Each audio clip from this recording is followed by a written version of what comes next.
आज से 13 दिन पहले 7 अगस्त को एक खबर आती है। खबर होती है कि एक 29 साल की लड़की जो इंदौर में सिविल जज की तैयारी कर रही है, वो लापता हो गई है। लापता ट्रेन से हुई है। चलती ट्रेन से भला अर्चना तिवारी लापता कैसे हो गई थी, इसकी खूब खबरें चली, लेकिन पुलिस ने अर्चना तिवारी का पता लगा लिया है। 13 दिनों के बाद अर्चना तिवारी नेपाल बॉर्डर पर लखीमपुर खीरी में मिली है। उत्तर प्रदेश के लखीमपुर खीरी में, यूपी नेपाल बॉर्डर पर एक जिला है, वहां पर अर्चना तिवारी को जीआरपी ने बरामद किया है। आखिरकार अर्चना तिवारी पकड़ी कैसे गई, उसको ढूंढा कैसे पुलिस ने, ये तमाम सारे सवाल आपके मन में उठ रहे होंगे। इन तमाम सारे सवालों का जवाब मैं आपको इस वीडियो में देने वाला हूं। दरअसल अर्चना तिवारी इंदौर में रहती थी। इंदौर में रहकर सिविल जज की तैयारी कर रही थी। वो हॉस्टल से 7 अगस्त को निकलती है रक्षाबंधन मनाने के लिए। 7 अगस्त को जब वो हॉस्टल से जा रही थी तो सीसीटीवी फुटेज में देखा गया कि बड़ी हंसी खुशी भरे माहौल में वो हॉस्टल से निकलती है।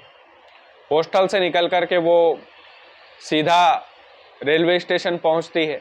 रेलवे स्टेशन पर नर्मदा एक्सप्रेस करके एक ट्रेन है, वहां से वो कटनी के लिए बैठती है। इंदौर से कटनी तक का सफर उसे तय करना होता है। शाम की ट्रेन थी, तो रात भर में वो अपने गंतव्य यानी कि कटनी उसको पहुंचना था। सुबह परिजनों को उसने सूचित कर दिया था कि सुबह मुझे रेलवे स्टेशन लेने आ जाना, मैं रक्षाबंधन मनाने के लिए आ रही हूं। उसके बाद में अर्चना तिवारी इंदौर के रेलवे स्टेशन से ट्रेन में बैठती है और कटनी के लिए रवाना हो जाती है। जैसे ही गाड़ी नर्मदापुरम के पुल पर पहुंचती है, उसकी चाची का फ़ोन उसके मोबाइल में आता है।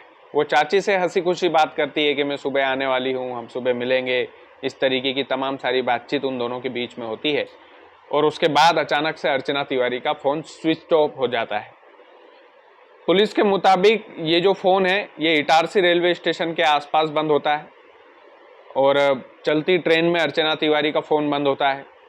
तो परिजन सोच रहे होते हैं कि ठीक है, फ़ोन शायद डिस्चार्ज हो गया हो, हम सुबह रेलवे स्टेशन पर जाएंगे, अर्चना से मिलेंगे, अर्चना को लेकर आएंगे, रक्षाबंधन साथ में मनाएंगे। तो जैसे ही ट्रेन कटनी पहुंचती है, परिजन इंतजार कर रहे होते हैं कि अर्चना तिवारी इस डिब्बे में बैठी हुई है, यहाँ से उतरेगी और हम उसे लेकर हंसी खुशी घर पर जाएंगे। लेकिन अफसोस की बात कि उस ट्रेन से अर्चना तिवारी उतरी ही नहीं। उस ट्रेन से नहीं उतरी अर्चना तिवारी, तो परिजनों ने सोचा कि शायद नींद लग गई होगी। तो वो अगले स्टेशन पर कुछ रिश्तेदार रहते होंगे, तो उन रिश्तेदारों को वो लोग कॉल करते हैं, फ़ोन करते हैं बाकायदा कि अर्चना आई हुई है और शायद वो उसकी नींद लग गई होगी, तो आप अगले स्टेशन पर उसको उतार लेना। तो रिश्तेदार भी वैसा ही करते हैं, रेलवे स्टेशन जाते हैं, उस डिब्बे में जाते हैं, तो वो देखते हैं कि अर्चना तिवारी उस डिब्बे में है ही नहीं, केवल उसका बैग वहां पर रखा हुआ है। फिर परिजन ये सूचना पुलिस को देते हैं कि चलती ट्रेन से अर्चना तिवारी गायब कैसे हो गई। पुलिस सारे सीसीटीवी फुटेज खंगाल रही होती है। इंदौर की पुलिस वो हुई या कटनी की पुलिस हुई, जीआरपी हुई, ये तमाम सारी जो पुलिस है, वो पुलिस तमाम सारे सबूत, तमाम सारे इन्वेस्टिगेशन में लग जाती है। तो वो देखती है कि हाँ ठीक है, हॉस्टल से भी निकली, रेलवे स्टेशन में उस डिब्बे में भी बैठी, लेकिन अर्चना तिवारी चली कहाँ गई? चलती ट्रेन में उसे कौन ले गया? कहीं किसी के साथ भाग तो नहीं गई? कहीं जहाँ पर अर्चना तिवारी का फ़ोन बंद हुआ था वहाँ पर घना जंगल है, तो कोई जानवर तो उठाकर नहीं ले गया? क्योंकि अर्चना जो है एसी कोच के डिब्बे में बैठी हुई थी और वो जो बर्थ थी वो अपर बर्थ थी, और वो जो अपर बर्थ थी वो बिल्कुल गेट के पास थी।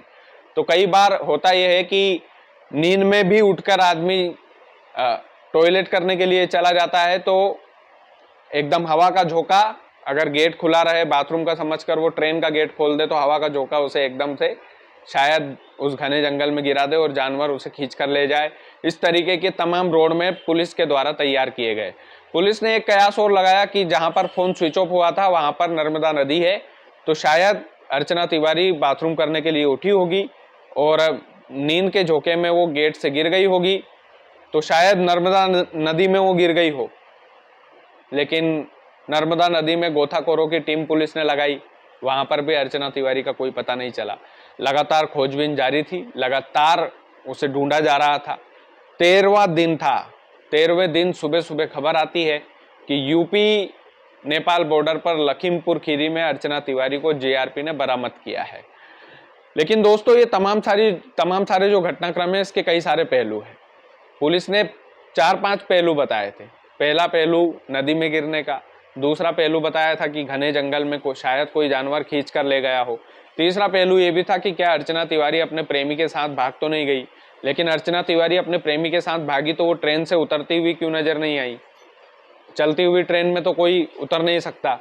रेलवे स्टेशन पर अगर उतरती तो कुछ फोटो मिलते उसके।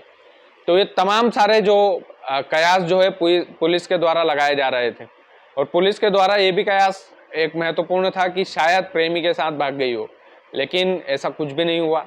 अर्चना तिवारी की सुबह सुबह खबर आई, सुबह सुबह ये खबर आई आज के दिन कि अर्चना तिवारी मिल गई है और जीआरपी ने उसे ढूंढ लिया है।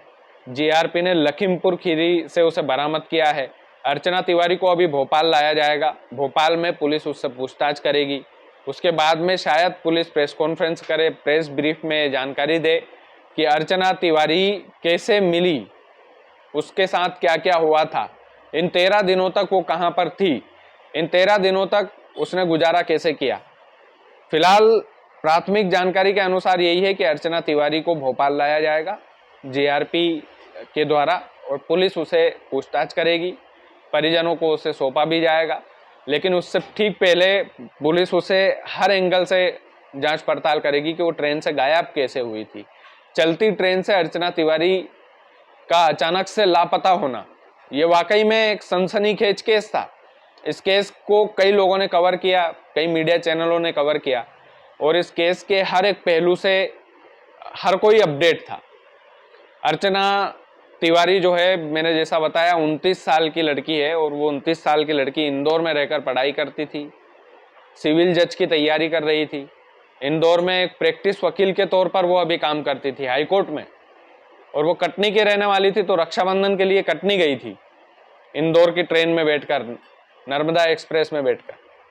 लेकिन अचानक से ट्रेन से गायब होने की खबर, ये तो पुलिस को भी अचंभित कर देने वाला मामला था, और सभी लोग अचंभे में पड़ गए थे कि भाई अर्चना तिवारी गई तो गई कहां, अभी तक पता क्यों नहीं लगा। लगातार मीडिया कर्मियों के द्वारा सवाल पूछा जा रहा था, लेकिन जीआरपी ने खोज निकाला और नेपाल यूपी बॉर्डर पर खोजा। आप सोचिए कि लखीमपुर खीरी में अर्चना तिवारी पहुंची कैसे। इटारसी से उसका फोन स्विच ऑफ था, फिर लखीमपुर बॉर्डर पर पहुंची कैसे, ये अभी भी सस्पेंस बना हुआ है। हो सकता है कि आज दोपहर तक ये सस्पेंस खत्म हो जाए। बाकी आप लोग वीडियो को ज़्यादा से ज़्यादा शेयर कीजिएगा। चैनल यदि आपने सब्सक्राइब नहीं किया है तो प्लीज़ कर लीजिएगा। बहुत बहुत धन्यवाद।